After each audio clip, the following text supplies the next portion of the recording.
welcome to Chris Jenkins Golf Academy here at Croydon's Golf Centre in Essex. Today we're going to talk about swing plane and how that affects your ability to hit the golf ball throughout the golf swing.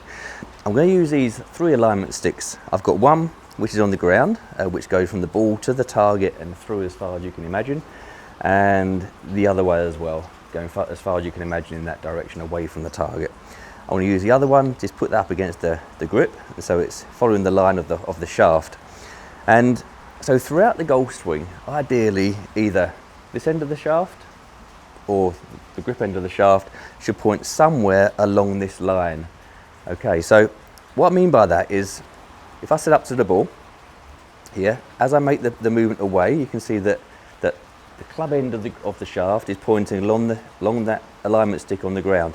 And that would continue all the way to the top of the backswing, back to here. Okay, and when I swing down, then that club would then point along that line again. It'll point along the line, it'll point along the line. At this point it's parallel, points to the line, points to the line, points at the line on the way through, and then up into the follow through. So that'll be a pretty good plane to hit the golf ball.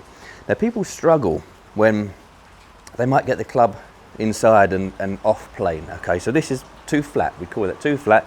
Good to hit something which is at waist height, but not very good to hit the ball. And so what I'd have to do in the swing, if I took the club in here, is I'd have to then reroute and try and steepen that to get the club on the plane to hit the ball, where you can see that alignment stick is now pointing at the ball on that line. And it might allow me to hit a decent shot.